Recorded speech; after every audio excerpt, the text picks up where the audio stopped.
네, 오늘 함께 살펴볼 말씀은 느헤미야 8장 8절 말씀입니다. 느헤미야 8장 8절 말씀 한 절 우리 함께 한 목소리를 합독해서 읽겠습니다. 시작. 하나님의 율법책을 낭독하고 그 뜻을 해석하여 백성에게 그 낭독하는 것을 다 깨닫게 하니.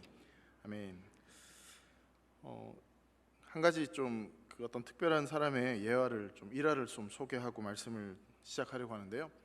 일본의 사회 사업가 가운데 도모다카 시모지라는 사람이 있습니다.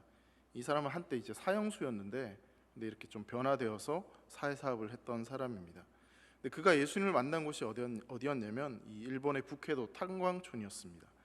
그가 일본 이 북해도 탄광촌에서 예수님을 만나게 된 그 이야기를 좀 소개하려고 하는데요. 그 일본의 북해도 탄광촌은 굉장히 추운 날씨 또 혹독한 환경 탓으로 아무도 그곳에서 일을 자원해서 하려고 하지 않았다고 합니다. 그래서 일본 당국은 이 탄광촌에서 일하는 동안은 사형수들에게 사형 집행을 연기해 주었다고 합니다. 그래서 이 사형수들이 그곳에 가서 일을 하고 또 그러면서 생명을 유지했다고 합니다. 이 도모다카 시모지 이 사람도 사형수였기 때문에 조금 더 생명을 연장하기 위해서 이 탄광촌에 가서 그렇게 일을 하게 되었습니다. 근데 그곳에 가서도 이 사람은 굉장히 악질로 통했다고 합니다. 이 토요일이면 그래도 면회가 가능했기 때문에 이 가족들로부터 면회가 왔는데 이 시모지는 면회 오는 사람이 단 한 사람도 없었다고 합니다. 근데 어느 날 그 일본 최남단 작은 섬에 살고 있었던 백발의 노모가 굉장히 오랜 시간에 걸려서 찾아왔다고 합니다. 그래서 면회를 와서는 특별한 말 없이 그냥 보따리 하나를 쓱 내밀고 그렇게 돌아갔다고 해요. 그 보따리에 뭐가 있는지를 쭉 봤는데 거기 안에 이제 성경책이 있었다고 해요. 시모지는 그 어머니가 예수쟁이가 되었다는 것 때문에 너무 화가 났고, 그리고 먹을 것도 아니고 성경책 가져왔다는 것 때문에 성경책을 그냥 방 구석에 집어 던져 놨다고 합니다.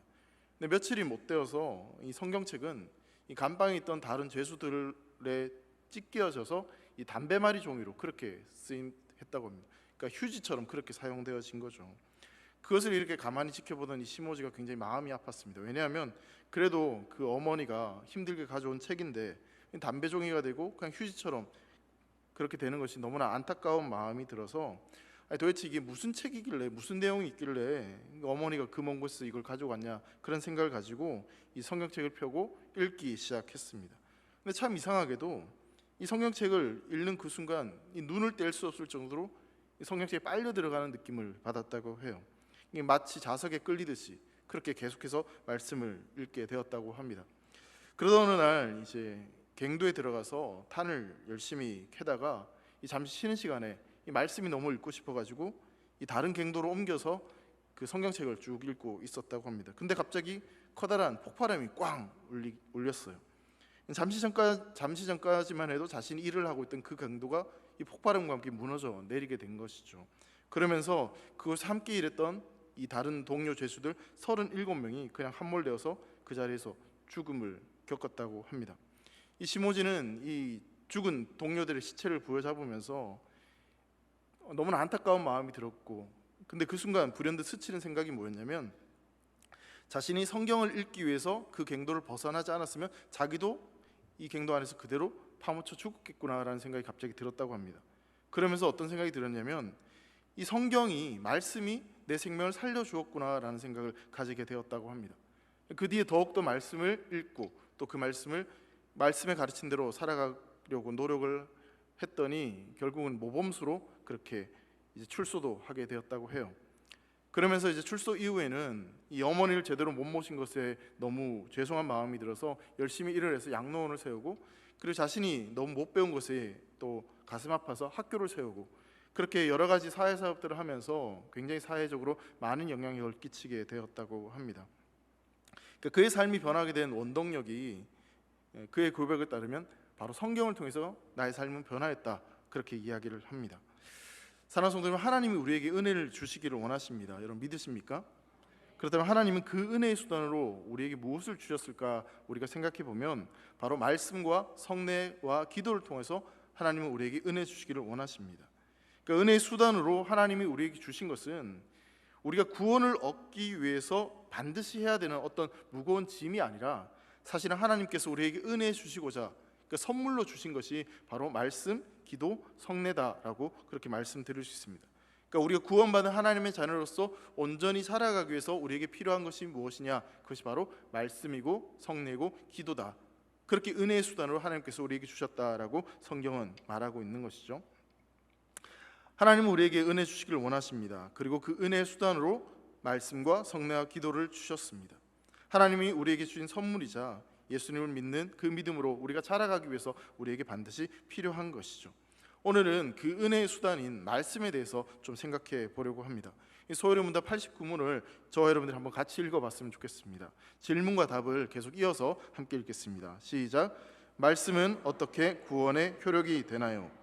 하나님의 성령께서는 말씀을 읽는 것, 특별히 말씀을 설교하는 것을 효과적인 수단으로 사용하셔 죄인들을 깨닫게 하고 돌이키는 데에 또 거룩함과 평안함 가운데 그들을 굳게 세우는 데 효과적인 수단으로 삼으십니다. 여러분, 하나님이 은혜의 수단을 우리에게 주신 것이 바로 성경이다라고 말씀하고 있습니다. 그러니까 하나님께서 언어로 우리에게 그 은혜의 수단을 표현해 주셨던 것이죠. 왜냐하면 언어보다 사실 우리에게 정확하고 객관적으로 상세하게 어떤 그 내용을 전달하는 수단은 없습니다. 물론 이미지가 주는 장점도 있습니다.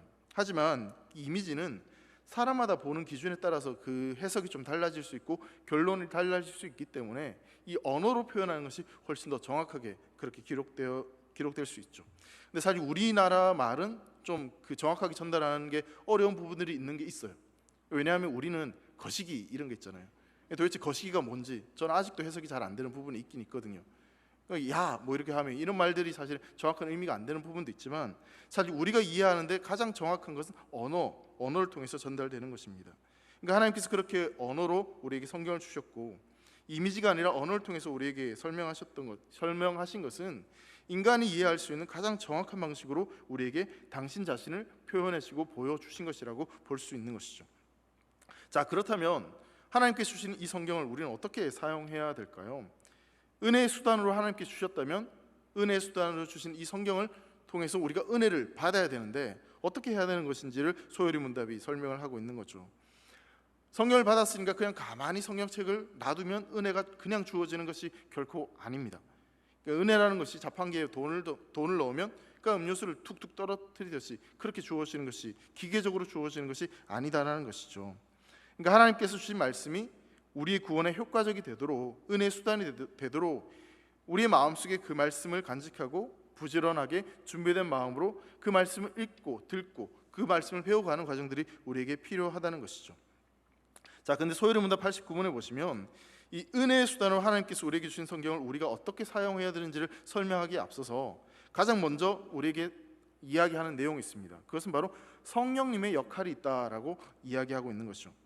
여러분, 우리가 손으로 만지고 있는 이 성경은 그냥 종이로 된 책이고 또 그 안에 담긴 내용이 아무리 심오할지라도 또 그리고 아무리 이 설교를 잘한다 할지라도 그냥 말이고 또 언어이기 때문에 그것이 인간에게 정말 효과적이고 그리고 구원을 얻을 수 있는 그런 수단이 되기 위해서는 반드시 성령께서 그 일을 하셔야 된다라고 소요리 문답은 이야기를 하고 있습니다. 그러니까 하나님이 여기신 성령께서 말씀을 읽는 것, 말씀의 선포를 통해서 효과적인 수단이 되게 하신다라고 말씀을 하고 있는 것이죠. 우리가 구원에 이르는 데 가장 중요한 수단이 바로 말씀이라고 설명을 하고 있습니다. 근데 이 말씀을 우리가 단순히 문자적으로 그냥 내용만 읽고 그냥 듣는다면 이 아무런 감동도 없는 변화도 없는 그런 말이 될 뿐이란 것이죠. 따라서 이 말씀을 효과적인 은혜의 수단으로 만드신 분이 계신데 그분이 바로 성령님이다라고 이야기하고 있는 것입니다. 이 성경에 나타난 사건들을 통해서 그 근거들을 한번 좀 찾아보려고 합니다. 느헤미야 8장 말씀을 보면 이 수문 앞 관장에서 일어났던 굉장히 큰 부흥의 사건을 기록하고 있습니다. 이 8절과 9절 말씀 좀 졸리시죠? 예, 그러니까 말씀 읽고 듣는 게 은혜가 된다고 했으니까 계속 말씀을 읽겠습니다. 읽고 듣고 해볼게요. 자, 8절과 9절 말씀 한번 같이 읽습니다. 시작. 하나님의 율법책을 낭독하고 그 뜻을 해석하여 백성에게 그 낭독하는 것을 다 깨닫게 하니 백성이 율법의 말씀을 듣고 다 우는지라. 총독 느헤미야와 제사장 겸 학사 에스라와 백성을 가르치는 네이 사람들이 모든 백성에게 이르기를 오늘은 너희 하나님 여호와의 성일이니 슬퍼하지 말며 울지 말라 하고 자, 여기서 하나님 율법을 낭독해 줬고 그 뜻을 백성들에게 해석을 해 주었습니다. 그 깨닫게 했던 거죠. 근데 그렇게 했을 때 백성들에게 어떤 반응이 일어나면 울고 자복하고 회개하는 일들이 일어났어요. 말씀을 깨달아지니까 이런 일들이 벌어지는데, 근데 그 말씀을 깨닫게 하는 분이 누구냐면 바로 성령님이 그렇게 하셨다라는 것입니다. 내가 저 말을 어떤 논리적인 말이고 또 국어적인 어떤 의미에서 그 말을 깨닫고 알 수는 있습니다. 근데 그런 차원에서 지금 깨닫는다라고 이야기하고 있는 것이 아니죠. 신앙생활 하는 것은 이런 것이구나, 말씀이 그렇구나, 참 좋은 말씀이다, 읽다 보면 그 정도는 어느 정도 깨달을 수 있습니다. 왜냐하면 이 같은 언어로 이야기를 하는 것이기 때문에 웬만하면 어느 정도 알아들을 수 있죠. 근데 내 삶을 바꾸고 진정한 깨달음이 되고 그것이 진리가 되고 은혜가 되게 하는 것은 바로 성령께서 그렇게 하셔야지만, 그 말씀을 깨닫게 하셔야지만, 좀 신학적으로 어려운 말이지만 조명해 주셔야지만 우리에게 그런 일들이 가능하다라는 것을 이야기하는 겁니다. 또 마찬가지로 느헤미야 8장에 일어났던 사건도 이 수문앞 광야에서 낭독했던 말씀을 깨닫게 하셔서 그 말씀을 통해서 놀라운 부흥의 역사를 일으키게 하신 분은 바로 성령님이다라는 것을 이야기하고 있는 것이죠. 자, 히브리서 4장 12절 말씀도 한번 같이 보도록 하겠습니다. 같이 읽습니다. 시작.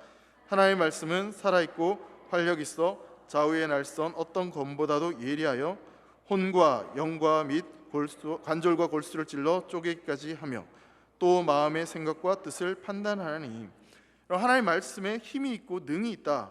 그리고 그래서 어떤 검보다도 예리하며 골수를 찔러 쪼개고 그 말씀 앞에 우리는 벌거벗은 자처럼 드러나게 된다라고 말씀을 하고 있습니다.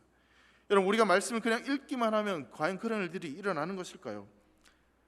성령께서 그 말씀을 깨닫게 해 주셔야지만 우리는 그 앞에서 벌거벗은 자처럼 자기를 변명할 수 없는 그런 경험들을, 그리고 그 말씀을 통해서 우리 심령이 쪼개지는 그런 경험들을 할 수 있다라고 이야기하는 것이죠. 성령께서 우리의 죄를 지적하시고 깨닫게 하시고 그 은혜를 주실 때 우린 그 말씀을 통해서 진정한 변화를 경험할 수 있는 것입니다. 그러니까 말씀을 읽는다고 되는 것이 아니라 그 말씀을 깨닫게 하시는 성령께서 역사하셔야지만 그런 일들이 우리에게 가능하다는 것이죠. 여러분, 어떤 문학이나 예술을 하는 사람들 중에서도요, 죄송하지만 기독교인들보다 성경을 더 많이 읽는 사람들이 참 많습니다.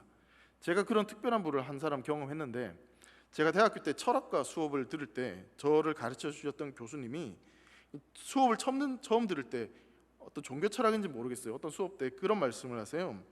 성경책을 여러분들 많이 읽으라고, 철학을 하려고 하는 사람은 성경책을 최소한 10번을 읽어야 된다고 하면서 성경 열심히 읽으라고 그렇게 이야기를 하시더라고요. 그러면서 사실 좀 속으로 좀 기뻤어요. 저분도 기독교인이구나, 저렇게 성경을 읽으라고 하시니 참 좋겠구나, 그런 생각이 들었어요. 그러면서 본인 한 10번 정도 읽었다고 그렇게 이야기를 하시더라고요. 저는 당연히 그분이 기독교인이고 교회를 다니시는 분이라고 생각을 했어요. 그런데 그분은 기독교인이 아니시더라고요. 교회를 전에 한 번도 가보지 않은 분이었어요. 근데 그래도 그냥 성경을 그렇게 열심히 읽으시는 분이더라고요. 여러분, 성경을 읽어도 그것이 믿어지지 않고 그것을 통해서 은혜를 받지 못하는 사람들 있습니다. 안 믿겨지시죠?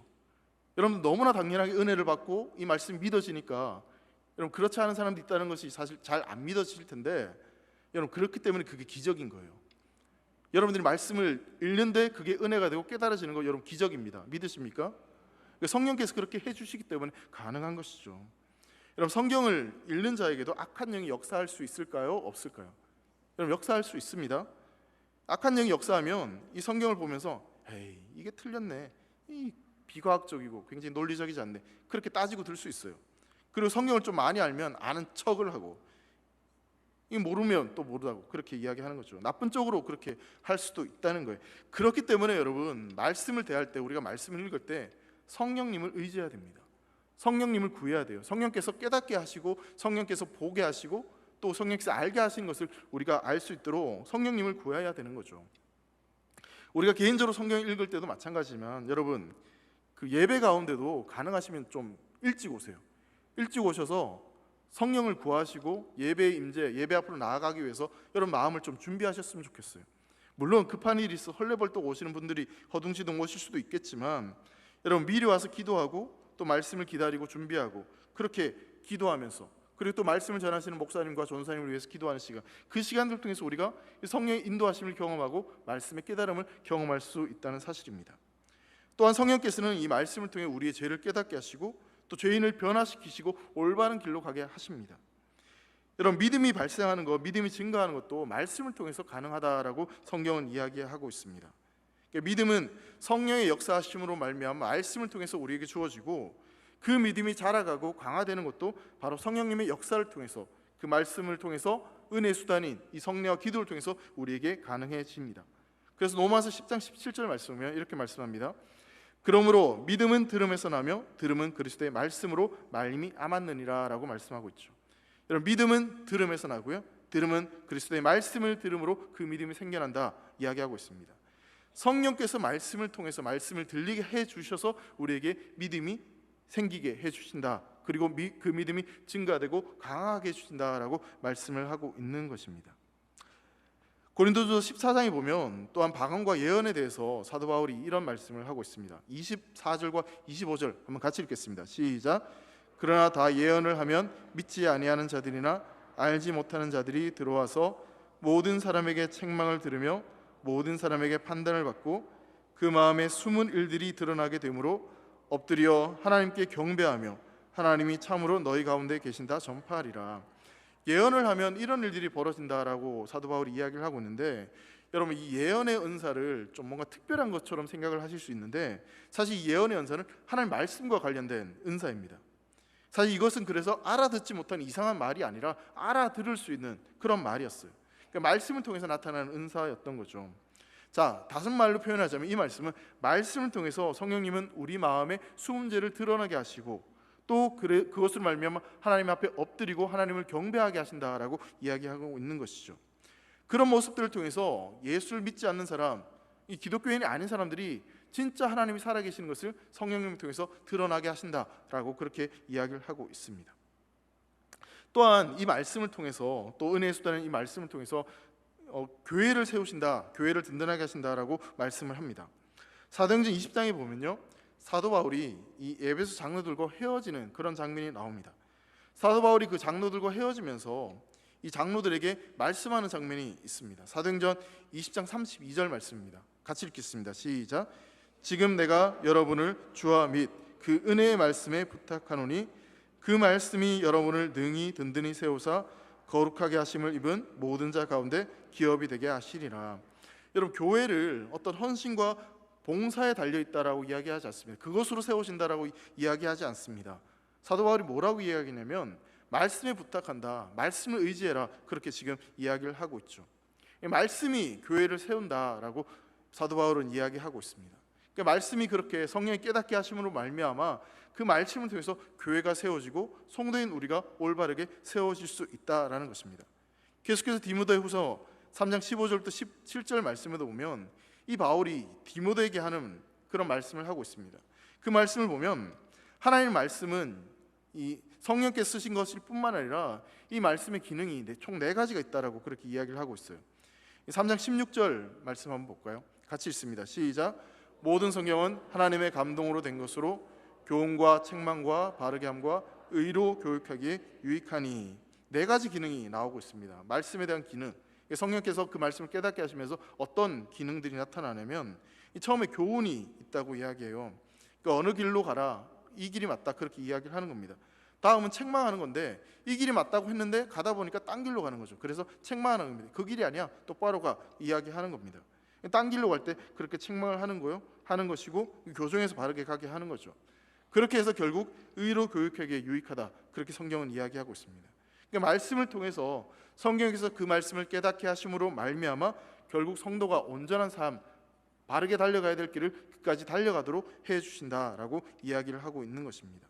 그래서 구약 성경에 보면 하나님께서는 이 말씀을 이스라엘 왕들로 세워진 사람들에게 그 말씀을, 이 율법책을 가까이 하라라고 이야기를 합니다. 왜냐하면 그 말씀이 진리이고 그 말씀이 가장 바른 길로 가게 하는 것이기 때문에 그렇습니다. 그 말씀이 때로는 우리가 교만해지고 우리가 악해졌을 때 우리를 제재하고 우리를 멈추게 하고 올바른 길로 갈 수 있게 하기 때문에 이스라엘 왕들로 세워진 그들에게 하나님의 말씀을 가까이 해서 바른 길로 가도록 그렇게 이야기를 하고 있는 것이죠. 우리도 마찬가지일 것입니다. 우리도 때로는 어긋난 길로, 잘못된 길로 가고 싶은 욕망들이 생깁니다. 나도 모르게 그런 길로 갈 때가 있습니다. 그때마다 우리를 올바른 길로 바른 길로 인도할 수 있는 것은 바로 하나님 말씀, 그 말씀을 성령께서 우리에게 깨닫게 하시는 말미암아 그 말씀이 우리를 바른 길로 인도하게 되는 줄 믿으시기 바랍니다. 또 그 말씀은 믿음을 통하여 구원에 이르도록 한다라고 성경은 이야기합니다. 로마서 1장 16절 말씀을 보시면요, 내가 복음을 부끄러워하지 아니하노니 이 복음은 모든 믿는 자에게 구원을 주시는 하나님의 능력이 됨이라. 먼저는 유다인에게요 그리고 헬라인에게도라고 말씀하고 있습니다. 이 복음, 그러니까 말씀이 바로 구원을 얻는 능력이 된다라고 말씀을 하고 있는 거죠. 복음이 모든 믿는 자에게 구원을 주시는 하나님의 능력이다, 지금 성경은 이야기하고 있습니다. 성령께서 말씀을 깨닫게 하심으로 말미암아 우리에게 이런 일들이 일어나기 때문에 이것이 바로 우리에게 은혜의 수단이 된다, 은혜의 수단이다라고 소요리 문답에서 설명을 하고 있는 것입니다. 자, 그렇다면 그 은혜의 수단인 이 말씀을 이제 우리가 어떻게 해야 되는 것이, 어떻게 우리에게 구원의 효력으로 나타날 수 있는지에 대해서 구신문은 이렇게 이야기를 하는 겁니다.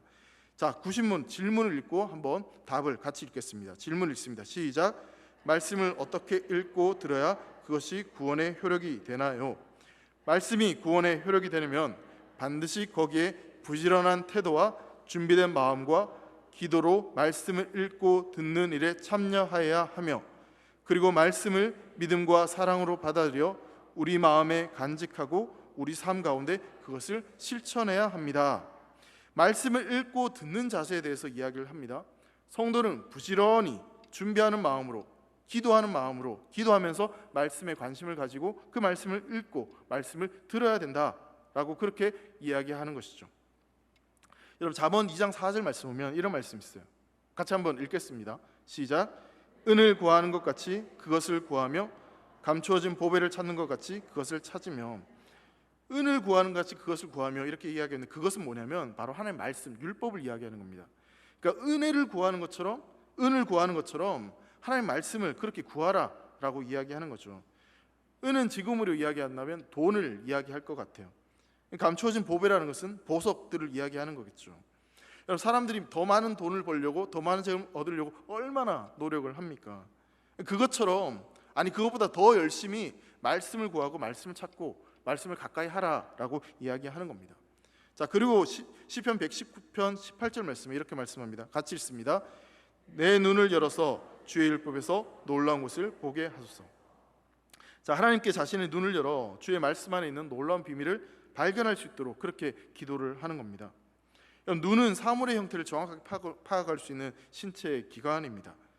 따라서 눈을 열어서 어떤 대상을 정확하게 보게 되었다는 것은 전에는 인식하지 못한 것을 이젠 눈을 통해서 정확하게 그것을 인식할 수 있도록 그렇게 하나님 도와달라고 그렇게 지금 기도를 하고 있는 거죠. 영적인 눈이 열려서 더 말씀을 사모하고 더 말씀을 정확히 알기를 원하는 그런 기도가 지금 이 기도라고 말씀드릴 수 있는 겁니다. 말씀을 우리가 읽는 그 태도, 말씀을 대하는 태도가 첫 번째로 여러분, 은을 구하는 것처럼 그렇게 말씀을 찾고 구해라. 그리고 하나님께 우리 눈을 열어서 정확하게 볼 수 있듯이, 사물을 정확하게 보듯이 우리 영적인 눈을 들어 정확하게 말씀을 깨닫게 해달라고 그렇게 말씀에 대한 자세를 이야기하는 거죠. 다음으로 히브리서 4장 2절에 보면 이렇게 말씀하고 있어요. 같이 한번 읽겠습니다. 시작. 그들과 같이 우리도 복음 전함을 받는 자이나 들은 바 그 말씀이 그들에게 유익하지 못한 것은 듣는 자가 믿음과 결부시키지 아니함이라. 믿음으로 그 말씀에 반응을 할 것에 대해서 이야기합니다. 말씀을 듣지만 믿음으로 결합되지 않으면 그냥 그것은 지식이고 한낱 그냥 언어일 뿐이다 라고 이야기를 하는 거죠. 아무리 하나님의 말씀을 많이 듣고 그 말씀을 많이 알아도 그 말씀이 내 삶의 생명력으로 나타나게 하려면 그것을 믿음으로 반응해야지만 그것이 가능하다라고 이야기하는 겁니다. 우리가 오전에 이 차은진 목사님을 통해서 그 갈렙에 대한 이야기를 잠시 들었는데요. 갈렙을 한번 생각해 보시면 약속의 말씀을 듣고 그 약속의 말씀에 믿음으로 반응하지 못했다면 여러분, 갈렙 인생에 그런 축복과 그런 은혜들을 경험할 수 없었을 것입니다. 다른 10명의 정탐꾼들은 다 그냥 지식적으로 그냥 말씀을 언어로 받아들였잖아요. 하지만 여호수아와 갈렙은 달라서 가나안 땅에 결국 들어가지 않았습니까? 그런 것이죠. 하나님의 말씀을 들었을 때 그 말씀을 믿음으로 반응하는 것이 그만큼 중요하다는 것입니다. 여러분, 요즘 핸드폰, 컴퓨터, TV 이런 다양한 것들을 통해서 우리 말씀을 참 쉽게 접하고 또 말씀을 쉽게 들을 수 있습니다. 소위 말해서 말씀의 홍수 시대라고 그렇게 이야기를 합니다.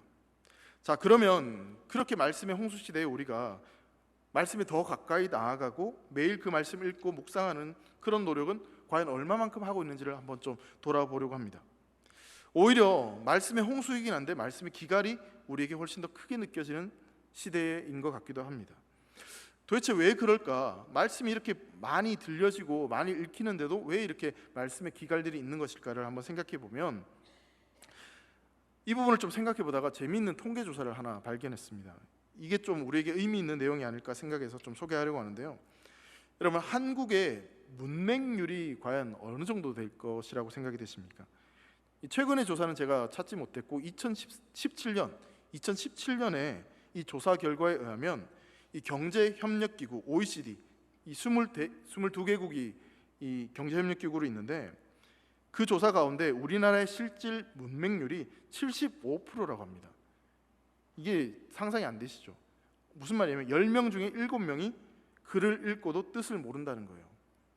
진짜 깜짝 놀랐어요. 사실 우리 주변에 글을 모르는 사람 아무도 없지 않습니까? 글자를 모르는 사람이 이렇게 많다는 건 사실 놀랐어요.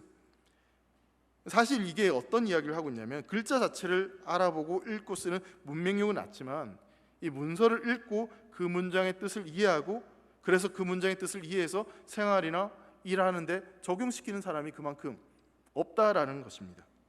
그 이유가 뭔지에 대해서 어떤 학자가 이런 그 평을 했는데, 요즘 사람들은 책으로 정보를 접하는 것이 아니라 인터넷으로 정보를 접하다 보니 글을 꼼꼼하게 읽기보다는 필요한 정보만 쏙쏙 골라서 보는 것에 익숙해져서 문장 전체를 읽고 그것을 이해하고 독해하는 능력이 그만큼 떨어진다라고 이야기를 합니다.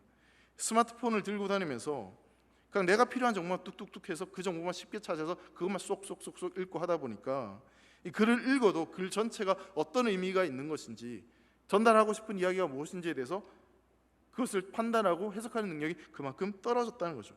그래서 결국 문맹 아닌 문맹률이 그만큼 높아졌다라고 이야기합니다. 그러다 보니까 이런 문맹률이 높아지다 보니까 그 영향이 어디에 나타나냐면 여러 가지 사회적인 문제에도 똑같이 그 영향이 나타난다고 합니다.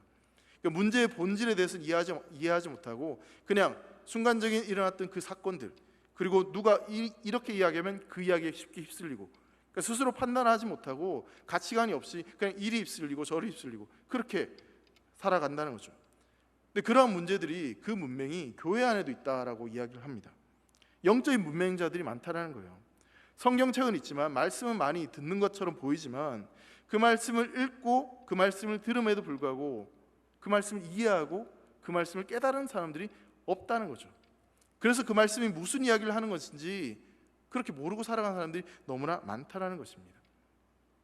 앞서 말씀드린 여러분, 성령께서 그 말씀을 깨닫게 해주셔야지만 우린 그 말씀을 이해하고 우리가 받아들일 수 있습니다. 그렇게 되기 위해서 우리에게 필요한 것이 무엇이냐면 먼저 말씀을 가까이 하는 것이 필요합니다. 우리는 매일매일 밥을 먹듯이 말씀도 그렇게 매일매일 먹어야 합니다. 여러분 가운데 속으로 한번 손을 들어보세요. 월화수목금 밥 안 먹고 토요일 날 한꺼번에 몰려있던 밥을 다 드시는 분 손 들어보세요. 아무도 없죠. 여러분, 말씀도 그런 겁니다. 주일날 하루 와서 듣는 게 아니고요, 매일매일 내 삶 속에서 말씀을 듣고 읽고 묵상하고 성령께서 그 말씀을 깨닫게 해주셔야지만 우린 바른 길로 갈 수 있습니다. 여러분, 예배 설교를 듣는 것도 마찬가지예요. 설교자만 준비하는 게 아니라 여러분들도 준비하셔야 돼요. 토요일날 일찍 주무시고, 왜냐하면 주일날 졸지 않기 위해서, 설교자를 위해서 기도하시고 감사합니다. 아멘 하시니까 힘이 돼요. 내가 그 말씀을 이해하고 깨닫고 또 그 말씀의 은혜가 되기 위해서 설교자만 기도하는 게 아니라 준비하는 것이, 여러분들도 기도하셔야 됩니다. 그만큼 사모함이 있어야죠. 간절함이 있어야죠. 내 마음을 그렇게 갈구는, 그렇게 갈아엎는 노력들이 우리에게 필요하다는 겁니다. 제가 앞서 말씀드린 그 일본의 어떤 사회학자 도모다카 시모지의 이야기를 좀 돌아보면, 여러분, 그가 처음부터 뭐 성령을 받아서 막 성경책을 가까이 했던 게 아니에요. 성경을 바로 이해했던 게 아닙니다. 그냥 어머니가 가져다 준 거니까, 그게 담배 종이로 휴지 조각으로 막 널브러져 있으니까 그게 너무 안타까워서 그게 뭔가 싶어서 꺼내서 읽기 시작했습니다. 어머니의 정성을 봐서라도 한번 읽어나 보자. 그래서 노력했기 때문에, 성경을 가까이 했기 때문에 그 말씀을 통해서 결국은 그의 인생이 변화되는 것을 경험했던 거죠. 여러분, 성경을 꾸준하게 읽는 것이 결코 쉬운 일은 아닐 것입니다. 왜냐하면 사실 성경에 기록된 사건들, 그런 단어들, 사람 이름들이 우리에게 익숙하지 않기 때문에 사실 그 내용들을 이해하고 또 그것을 읽는 것이 쉽지 않습니다. 하지만 성경을 이해하고 성경을 깨닫는 것은 제일 먼저 성경을 가까이 하는 것, 성경을 펼치고 읽는데 거기서부터 시작됩니다. 말씀을 그렇게 가까이 하고 그 말씀을 읽고 또 그 말씀을 읽는 가운데 성령의 도우심을 간절히 구하고 또 성령님의 은혜를 주시면 이 말씀을 통해서 주어지는 놀라운 축복들과 깨달음이 우리의 인생 가운데 반드시 응답되지도 믿습니다. 그렇게 되기 위해서 이제 여러분 해야 될 일이 있습니다. 요즘 성경책에 보면요, 이 지퍼가 있어요. 맞죠? 집으로 돌아가실 때 지퍼를 닫지 마세요. 지퍼를 닫는 그 순간 다음 주일날 아침에 와서 이 지퍼를 열게 될 것입니다. 안 그런 분들이 있겠죠. 지퍼 있는 성경책, 그래서 저는 좀 싫어합니다. 가지고 왔으면서 또 이런 이야기는 좀 그렇긴 한데 지퍼 닫지 마시고요. 자, 펼치세요. 성경책 지금 있는 분 펼치세요. 펼쳐보세요. 예, 펼치시고요. 볼펜을 들으시고 밑줄을 긋고 읽기 시작하는 겁니다. 여기서부터 시작하는 거예요. 이렇게 하다 보면 성령께서 반드시 우리에게 은혜 줄 줄 믿습니다. 오늘부터 해보세요. 제 말이 거짓말인지 참말인지 다음 주에 한번 확인해 보겠습니다. 교회 입구에서부터 제가 성경책을 확인할 거예요. 지퍼 잠겨져 있는 분은 오늘 닫고 일주일 동안 성경책 안 읽은 분이겠죠. 여러분, 말씀을 우리가 지금부터 읽는 건 너무나 중요합니다. 그리고 또 한 가지 여러분 부탁드리고 싶은 건 그 말씀을 간직하는 것도 중요합니다. 오늘 우리가 오전에도 또 오후에도 부서에서 말씀을 듣지 않았습니까? 그럼 그 단 한 말씀이라도 좀 마음속에 간직하고 실천하고 그 말씀이 진짜인지 아닌지 그 말씀대로 살려고 하는 노력들이 우리에게 필요해요. 어떤 참 이것도 재밌는 기사였어요. 말씀을 준비하면서 제가 몇 가지 재밌는 기사들을 발견했는데 첫 번째가 문맹률이 75%다.